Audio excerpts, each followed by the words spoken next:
నమస్తే, welcome to Leo. మనతో ఉన్నారు పొలిటికల్ అనలిస్ట్ శ్రీలీల గారు. నమస్తే అండి. నమస్తే అండి. మనం చూసుకుంటే దేశ రాజకీయాల్లోనే కాదు, ప్రపంచ రాజకీయాల్లోనే పేరు మోసినటువంటి ఒక లీడర్ ఎవరన్నా ఉన్నారంటే అది నారా చంద్రబాబు నాయుడు గారు అని చెప్పుకోవచ్చు. వాస్తవానికి ఒక రాజకీయ నాయకుడికి అంటే ఒక సీఎంగా చేసినటువంటి ఒక ఎవరైతే పొలిటీషియన్కి రాష్ట్రంలో కానీ లేదా పక్క రాష్ట్రాల్లో కానీ లేదా ఆ దేశంలో సంబంధించి అభిమానులు కార్యకర్తలు ఉండడంలో ఖచ్చితంగా ఎటువంటి అతిశయోక్తి లేదు. కానీ నారా చంద్రబాబు నాయుడు గారి దగ్గరికి వచ్చేసరికి ప్రపంచవ్యాప్తంగా ఆయనకి ఎలాంటి ఫ్యాన్ ఫాలోయింగ్ ఉంటుందనేది వైసీపీ అధికారంలో ఉన్నప్పుడు 52 రోజులు ఏదైతే జైల్లో పెట్టినటువంటి సందర్భంలో ప్రపంచవ్యాప్తంగా ఎలాంటి నిరసనలు వచ్చాయో మనం చూసాం. పక్క రాష్ట్రాలు కావచ్చు, ఆ అరెస్టుతో 2 రాష్ట్రాల్లో పూర్తిగా ప్రభుత్వాలు మారిపోయిన సందర్భం కూడా ఇదే అని కూడా చెప్పుకుంటుంటారు. ఎందుకని చంద్రబాబు నాయుడు గారు అంటే అంత క్రేజ్ అంటే ఏం చెప్తారు?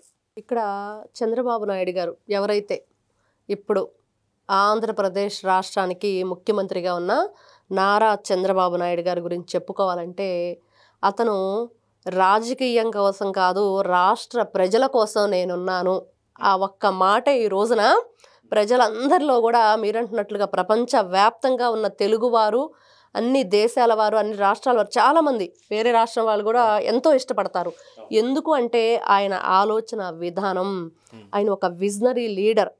మనం చెప్పుకుంటే ఒకప్పుడు 2 తెలుగు రాష్ట్రాలు కూడా కలిసి ఉన్నప్పుడు 11వ ముఖ్యమంత్రిగా అతను పరిపాలించారు. అప్పుడు ఏం ఆలోచించారంటే 2020 విజన్ అనేది అతను తీసుకొచ్చినప్పుడు చాలా చిన్న చూపు చూశారు అందరూ. అసలు ఏంటి 2020 విజన్, ఎందుకు ఇంత పిచ్చిగా ఇంజనీరింగ్ కాలేజీలు నెలకొల్పుతున్నారు, ఏం చేసుకోవటానికి? నా చెవులతో నేనే విన్నాను చిన్నపిల్లగా.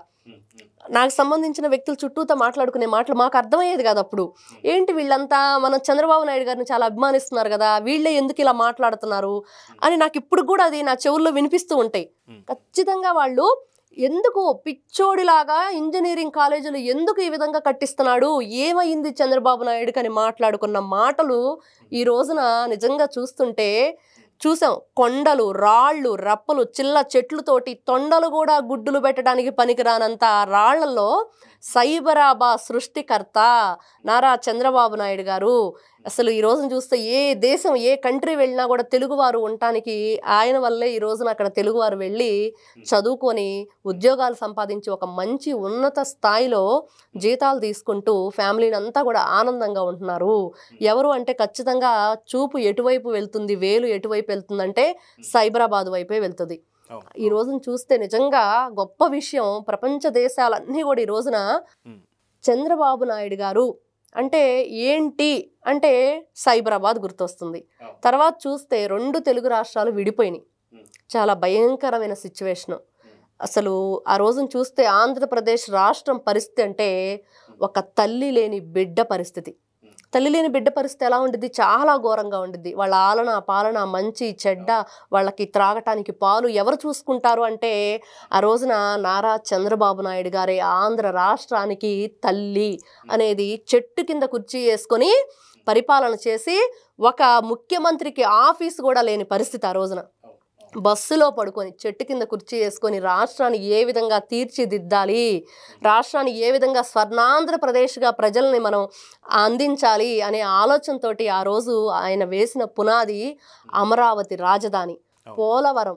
ప్రజలు ఇప్పుడు ఈ రోజున రైతే రాజు, అట్లాంటి రైతులకి నీరు అందించాలంటే మరి పట్టిసీమ ఇలాంటివన్నీ కూడా ఉండాలి అనే ఆలోచనతోటి ఎన్నో విధాలుగా కష్టపడుతూ ఆయన ఆ రోజున దానికి నాంది పలికారు.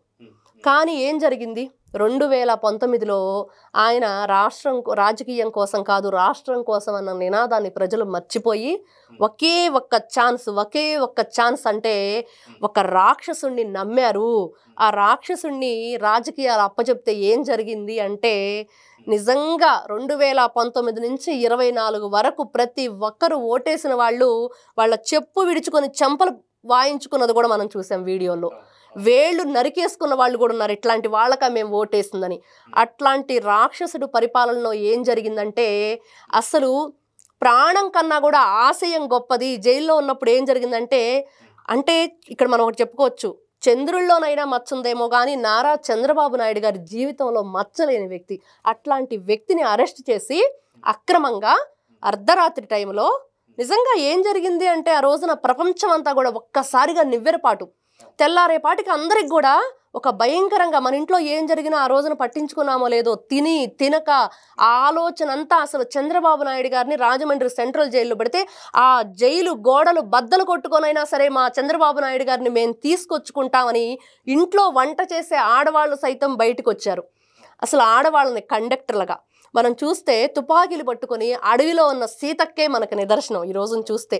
మరి మీరు ఉండాల్సింది అక్కడ కాదు, మీరు ఉండాల్సింది ప్రజల్లో, మీ రండి ప్రజల్లోకి అని చెప్పేసి జనజీవన స్రవంతిలో కలవండి అని చెప్పి ఆ రోజున గొప్ప ఒక మెసేజ్నిచ్చి మీకు కండక్టర్లుగా, డ్రైవర్లుగా, టీచర్లుగా ఎన్నో విధాలుగా ఆడవాళ్ళని ఒక ఉన్నత స్థాయిలో ఉంచాలి, మీరు వంటింటికే పరిమితం అవ్వకూడదు, ఆ పొగచూరిన కళ్ళతోటి మీరు ఆ పొగ పొయ్యిల్లో ఉండకూడదు అని చెప్పేసి మనం చూస్తే దీపం పథకాన్ని నాకు బాగా ఊహ. ఆ రోజున మేము కూడా ఆ రోజున గ్యాస్ బాబు గారు ఇచ్చింది కూడా తెచ్చుకుంది మా మదరు. ఇలా చూసుకుంటూ పోతే ప్రతి ఒక్కటి ఆడవాళ్ళకి ఒక మంచి స్థాయినిచ్చి గౌరవప్రదమైన స్థాయిలో నిలబెట్టింది నారా చంద్రబాబు నాయుడు గారు. ఇవన్నీ చూస్తూ ఉంటే ఒకటా రెండా? మరి చంద్రబాబు నాయుడు గారిని అక్రమంగా అరెస్ట్ చేసి 52 రోజులు జైల్లో ఉంచితే ఇక్కడ మనం ఒక కార్యక్రమంలో బాబు గారిని అడిగారు, మరి ఆ రోజున మీ ప్రాణాలు పోతే ఏంటి పరిస్థితి అని. కానీ మనిషి అయితే లేడు, కానీ ఆయన ఆశయం అయితే అలానే ఉంటుంది. కాబట్టి ప్రాణానికంటే ఆశయం గొప్పది అని. మరి ఆ మాట విన్న తర్వాత ఎవరికైనా ఎలా ఉంటుంది? ఈ రోజును చూస్తూ ఉన్నాం. 2024 ఎలక్షన్కి మళ్ళీ ప్రజలందరూ కూడా మేము ఒక తప్పు చేశాము, అది సరిదిద్దరాంది. నిజంగా చెప్పాలంటే రాష్ట్రం 20 సంవత్సరాలు 30 సంవత్సరాలు వెనక్కి వెళ్ళిపోయింది. పిల్లలందరూ కూడా వాళ్ళ భవిష్యత్తు ఏంటి అని అంధకారంలో వెతుక్కునే పరిస్థితి వచ్చింది. మరి ఆ అంధకారాన్ని పాలదొరాలంటే నిజంగా నారా చంద్రబాబు నాయుడు చంద్రుని యొక్క చల్లని వెలుగు లాంటి వెలుగు ఆంధ్ర రాష్ట్రానికి వస్తేనే ఈ రోజున మేమంతా కూడా ఆ చల్లని నీడలో ఉంటాము అని ప్రజలందరూ అనుకొని నారా చంద్రబాబు నాయుడు గారికి ఈ రోజున ఆంధ్రప్రదేశ్ రాష్ట్ర ముఖ్యమంత్రిగా పట్టం కట్టి పట్టాభిషేకం చేశాక ఏం జరుగుతుందంటే మళ్ళీ అమరావతి ఊపిరి పోసుకోబోతుంది. రేపు మే 2న ఎవరైతే ప్రధానమంత్రి గారు ఉన్నారో ఆయన రాబోతున్నారు. మరి పట్టిసీమ పరుగులు పెట్టబోతుంది, పోలవరం, ఇవన్నీ చూసుకుంటే ఈ రోజున బంగారు కుటుంబాలు అని చెప్పేసి వాళ్ళని అడాప్ట్ చేసుకుని వాళ్ళకి మంచి విద్యా బుద్ధులను అందించాలనే ఆలోచన. మరి దీపం 2.0 చూసాము. మరి మళ్ళీ దాంతోపాటు 3 సిలిండర్లు ఫ్రీగా ఇవ్వటం. ఇప్పుడు చూస్తే డిఎస్సి ఉద్యోగాల భర్తీ, దాంట్లో వికలాంగులైన పిల్లలకు కూడా ఏ విధంగా చదువుని వాళ్ళు అభ్యసించాలి, ఏ విధంగా వీళ్ళు నేర్పించాలనే దాని మీద కూడా వాళ్ళకి ట్రైనింగ్ ఇవ్వబోతున్నారు. అంటే హై స్కూల్ టీచర్స్ ఎంతమంది ఉండాలి, అలాగే ఎలిమెంటరీ స్కూల్ టీచర్స్ ఎంతమంది ఉండాలి, వాళ్ళని ఏ విధంగా పిల్లల్ని మంచిగా తీర్చిదిద్దాలి. మరి ఇక్కడ చూసుకుంటే ఆడవాళ్ళని బాబుగారు ఏ విధంగా వాళ్ళు చదువుకోవాలని ప్రోత్సహిస్తారంటే సొంత తోడబుట్టిన వాళ్ళ తోబుట్టువు నేను చదువు మానేస్తాను చదువుకోనంటే వాళ్ళ తల్లికి చెప్పి 40 రోజులు ఈ అమ్మాయికి అన్నం పెట్టొద్దు నువ్వు అని చెప్పేసి ఆయన ఒక పనిష్మెంట్ లాగా భావిస్తే ఇలా అయినా సరే చదువుకుంటుంది అని. అలాగే ఆ గ్రామంలో ఎవరైనా చదువుకోపోతున్నా కూడా వాళ్ళని మీరు ఎందుకు చదువుకోవట్లేదు, దానికి కారణాలు ఏంటి, ఫైనాన్షియల్ ప్రాబ్లమ్స్ అయితే ఆ రోజుల్లో తనకున్న దాంట్లోనే వాళ్ళని చదివించడానికి ప్రోత్సహించడం కానివ్వండి, చదువు విలువ చెప్పడం కానివ్వండి, ఇవన్నీ కూడా అతనికి చిన్నతనం నుంచే ఇవన్నీ కూడా ప్రజల పట్ల ఒక మంచి విజనరీ లీడర్ ఎలా ఉంటాడు, ఆ లీడర్ అనేవాడు ఆలోచన విధానం ఎలా ఉంటుందనేది ఆయనకి అప్పటి నుంచే ఉన్న ఒక అంటే పుట్టుకతో కొన్ని వస్తాయి. ఆ పుట్టుకతోనే అతను ఒక గొప్ప లీడర్గానే పుట్టాడు అని చెప్పి మనం చెప్పుకోవచ్చు. అది మనం చూసుకుంటే ఏదైతే రాజమండ్రి సెంట్రల్ జైల్లోకి వెళ్ళిన తర్వాత అక్కడ కనీసం వసతులు లేనటువంటి సమయంలో ఏసీ తనకు సంబంధించి కొంత హెల్త్ ఇష్యూస్ ఉన్నా సరే దానికి సంబంధించి కూడా అడిగినప్పుడు అక్కడ అర్ధరాత్రి పూట కొంత చప్పుళ్ళు వినిపించాయని చెప్పేసి, అది కాకుండా చంపాలనే ప్రయత్నం కూడా చేస్తున్నారని చెప్పి ఒక మారు వేషంలో వచ్చి ఒక అధికారి చెప్పాడని చెప్పి కూడా మనకి బాబు గారు చెప్పారు. నిజంగా ఆ రోజు ఏదైతే అసలు ఎప్పుడు అరెస్ట్ చేశారంటే మరుసటి రోజు ఏదైతే ఉంటుందో ఆయన బాబు గారికి సంబంధించి పెళ్లి రోజు సందర్భంగా ఖచ్చితంగా మనం చూసాం. గతంలో కూడా RRR గారిని కూడా బర్త్డే రోజు తీసుకెళ్ళిపోవడం కావచ్చు, ఇలాంటి ఏమంటారు అనమాట వెకిలి వేషాలు వేస్తున్నటువంటి ఒక జగన్కి సంబంధించి నిజంగా ఆ రోజు అన్నారు ఒకరు నిజంగా ఏదన్నా అవుతుందేమో అనేటువంటి ఒక అనుమానం కూడా మొత్తం ప్రపంచవ్యాప్తంగా అనిపించింది. అవును, ప్రతి ఒక్కరికి అనిపించింది. ఫస్ట్ త్రిపుల్ గారిని అరెస్ట్ చేసినప్పుడు కూడా ఇంకా ఇతను తిరిగి రాడనే ఆలోచనతోనే ఉన్నాం. అందరం అదే ఆలోచన, ఇంకా తిరిగి రాడు, ఎందుకు మాట్లాడారు ఆ పార్టీ గురించి అన్న భయం.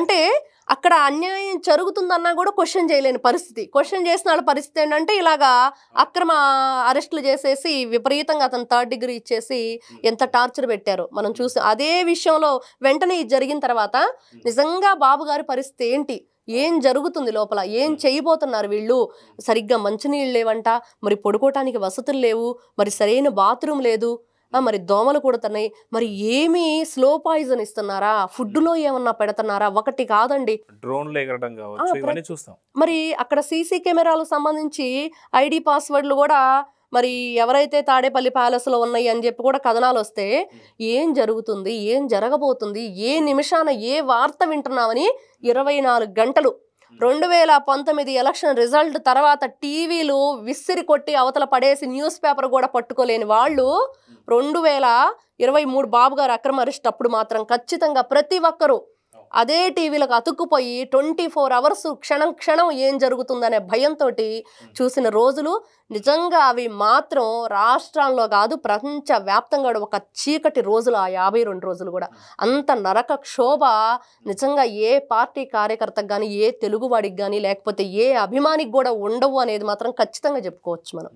అయితే ఏదైతే అక్రమ అరెస్ట్ జరిగిందో 52 రోజులు 3,000 కోట్లు అని చెప్పేసి పూర్తిగా, దాని తర్వాత 300 కోట్లని, 30 కోట్లని, 27 కోట్లని, రూపాయి కూడా చూపించకుండా పూర్తిగా కేసు కొట్టేశారు. కానీ మొత్తానికి ఆ ఒక్క అరెస్ట్ కంప్లీట్గా రాజకీయాలు మొత్తం మార్చేసిందా? ఎందుకంటే ఒక్క దెబ్బకి 2 పిట్టలు అన్నట్టుగా అక్కడ జగన్, ఇక్కడ కేసీఆర్, వీళ్ళిద్దరు కూడా ఏదైతే హైదరాబాద్లో జరుగుతున్న నిరసన దీక్షలకు ఏదైతే ఉంటుందో, కేటీఆర్ వచ్చి ఏదైనా ఉంటే మీ రాష్ట్రంలో చేసుకోండి, ఇక్కడ కాదని చెప్పేసి అన్నమాట. ఆ ఒక్క మాటకి ఇక్కడ బీఆర్ఎస్ ఓడిపోయింది, అక్కడ వైసీపీ ఓడిపోయింది. దీంట్లో నిజం ఉందా లేదంటే ఏం చెప్తారు? ఖచ్చితంగా ఉందండి. దీంట్లో నేను కూడా పార్టిసిపేట్ చేశాను. ఒక సెటిలర్గా మనం బాబు గారి ఉనికిని, అంటే ఈ రోజున ఒక మెట్రో చూడండి, ఒక సైబరాబాద్ చూడండి, హైదరాబాద్లో ఏ చూస్తున్నా కూడా అణువణువు మనకి బాబు గారిని గుర్తు చేస్తూ ఉంటుంది. మరి అట్లాంటి బాబు గారి గురించి సెటిలర్స్ ఎందుకు మాట్లాడలేకపోతున్నారు? ఈ రోజున ప్రపంచంలో ఉన్న తెలుగు వాళ్ళు కూడా ఆ రోజు మాట్లాడారు. కానీ ఆ రోజు నిజంగా నేను ప్రతిరోజు చూసేదాన్ని, ఏం జరుగుతుంది, మరి ఎవరు మాట్లాడట్లేదు, ఇక్కడ ఎవరు వాయిస్ ఇవ్వట్లేదు అనిపించేది. అని ఒక్కసారి నేను ఒక మీటింగ్లో మాట్లాడాను. ఆ రోజు నేను ఒకటే అడిగాను, ఈ రోజున ప్రపంచ దేశాల్లో ఉన్న వాళ్ళంతా కూడా వస్తున్నారు, మరి ఇక్కడ ఏదైతే బాబు గారు అసలు ఆద్యం ఇక్కడే కదా ఫస్ట్, అట్లాంటి దాని దగ్గర మీరు ఎందుకు స్టార్ట్ అవ్వట్లేదు అనేది నా క్వశ్చన్ అక్కడ. కానీ తర్వాత అందరూ కూడా బయటకు వచ్చారు. మరి లెట్స్ మెట్రో కార్యక్రమం కానివ్వండి, లేకపోతే ట్యాంక్ బండ్ మీద బాబు గారిని బతికించమ్మా అని బతుకమ్మ చేశాము. అలాగే విధంగా సైబర్ టవర్స్ నుంచి ఏదైతే కాకతీయ హిల్స్ వరకు కాలినడకన బాబు గారికి గుర్తుగా అక్కడికి వెళ్ళి వెంకటేశ్వర స్వామి గుడిలో పూజలు చేయించడం కానివ్వండి, తర్వాత చూస్తే క్యాండిల్ ర్యాలీ కానివ్వండి, వీటన్నిటిలో కూడా ఇంకా చాలా చాలా చాలా చాలా జరిగినాయి. 52 రోజులు ప్రతిరోజు ప్రతి ఒక్కటి బాబు గారి గురించి చాటి చెప్పే విధంగా జరిగింది. కానీ ఏదైతే మనం చూస్తున్నాం, ఏదైతే లెట్స్ మెట్రో కార్యక్రమం ఒకటి జరిగింది, ఆ రోజున అస్సలు ఎంత ఆటంకాలు చేశారంటే కేసీఆర్ ప్రభుత్వం ప్రతి ఒక్కరిని రోడ్ల మీదకి ఈడ్చేసి అక్కడున్న షట్లన్నీ క్లోజ్ చేయించేసి మెట్రోలో ఆయించేసి ఇంకా ఆపేశారు. ఎవరు బ్లాక్ డ్రెస్ వేసుకొని వస్తే వాళ్ళని క్వశ్చన్ చేయటం ప్రతి ఒక్కరిని. అసలు ఆ రోజున ఆ కోడ్ ఏంటంటే, మనం శాంతియుతంగా వెళ్దాం, చంద్రబాబు నాయుడు గారి నినాదాలు మనం ఏమి చెయ్యొద్దు, పెద్ద పెద్దగా అరవద్దు, మనం సైలెంట్గా బ్లాక్ డ్రెస్సులతో కేవలం ఇట్లా లెట్స్ మెట్రో అని చెప్పేసి ప్రోగ్రాం పెట్టుకుని ప్రయాణం చేద్దాము గుర్తుగా అని చెప్పి. కానీ అతను చేసింది ఏంటి, ఆపేసేసి మెట్రోలు మొత్తాన్ని రోడ్డు మీదకి వదిలేసి పెద్ద పెద్ద వ్యానులు తీసుకొచ్చేసి, ఏంటి మీ రాజకీయాలు ఇక్కడ ఎందుకు చేస్తారు, పోయి మీ ఆంధ్రాలో చేసుకోండి అని మాట్లాడాడు. ఆ రోజున కేటీఆర్కి ఒకటే చెప్పారు, ఈ రోజున ఆంధ్రప్రదేశ్ రాష్ట్ర ప్రజలందరూ ఇక్కడ మీకు ట్యాక్స్ కడతంటే, ఇక్కడ ఉద్యోగాలు చేస్తుంటే మీ గవర్నమెంట్ ఈ రోజున ఉంది, ఇదే గవర్నమెంట్ కూల్చడానికి కూడా మేము రెడీగా ఉన్నాము. ఏ బాబు గారి గురించి అయితే మీరు ఈ విధంగా మాట్లాడారో, ఆయన అభిమానులుగా, ఆయన మాకు అన్నం పెట్టాడు అన్న దీంతో మేము అభిమానంతో వచ్చాము, మరి అలాంటి వ్యక్తి గురించి మీరు మాట్లాడితే ఖచ్చితంగా మీకు ఓటు దెబ్బతో మీకు సమాధానం చెబుతారు అని చెప్పేసి ఆ రోజున సెటిల్స్ అందరూ కూడా వాయిస్ ఇవ్వటం జరిగింది. అదే విధంగా నిజంగా మీరన్నట్లుగా ఒక్క దెబ్బకి 2 పిట్టలని ఇటు ఆంధ్రప్రదేశ్ ఇటు తెలంగాణ 2 కూడా ఆ రోజున అధికారం కోల్పోయి తెలుగుదేశం పార్టీ అక్కడ, కాంగ్రెస్ పార్టీ ఇక్కడ రావడానికి కారణమైంది. అయితే బాబు గారి బర్త్డేకి ఇదే 2 రిటర్న్ గిఫ్ట్స్ అనుకోవచ్చా 2 రాష్ట్రాల నుంచి? ఖచ్చితంగా అండి, ఇది ఖచ్చితంగా చెప్పుకోవచ్చు. తన అభిమానులు అయితేనేమి, అతని వల్ల మంచి పొందిన వాళ్ళు అయితేనేమి, ప్రతి ఒక్కరూ ముందుకొచ్చి ఆ రోజున నిజంగా ఏ నాయకుడికి జరగంది. మనం చూసాం ఆ రోజున గచ్చిబౌలి స్టేడియంలో. మరి అది ఎంత గొప్ప. ఆ రోజున బాబు గారికి ఎక్కడ కూడా ఒక నాయకుడు ఎవరైనా సరే జైల్లో ఉంటే వాళ్ళు చేసిన చూస్తాం. ఈ 420 వాళ్ళంతా మొన్న పేరుని నాని మాట్లాడుతున్నాడు. చంద్రబాబు నాయుడు ఎక్కడికి వెళ్తున్నా కూడా ఆ మైకులు ముందుగానే వచ్చేస్తున్నాయి, ఏర్పాట్లన్నీ చేసుకుంటున్నాడని. ఈ రోజున 2020 విజనరీ లీడర్, హైటెక్ సీఎం అనే అప్పుడు ఆయన పేరు. మరి ఈ రోజు చూస్తే 2047 విజన్ అని స్వర్ణాంధ్రప్రదేశ్గా తీర్చిదిద్దడానికి ఆయన అడుగులు పడుతున్నాయి. మరి అలాంటి విజనరీ లీడర్ అన్ని ఏర్పాట్లు చేసుకుంటారు. ఆయన విజనరీ గురించి 420 వాళ్ళకి ఏం తెలుస్తుందని ఈ రోజున ప్రజలందరూ మాట్లాడుకుంటున్నారు. అదే విధంగా మీరన్నట్లుగా నిజంగా ఇది గొప్ప వరం. ఎవరైనా సరే ఒక రాజకీయ నాయకుడు కానండి, ఎవరైనా జైల్లో ఉంటే వాళ్ళు చేసిన తప్పులు ఈ రోజున చూస్తున్నాం. ఎవరెవరు ఈ విచారణలో, ఈ గొడవలు వేల లక్షల కోట్ల రూపాయలని ఈ విధంగా దోచుకున్నారు.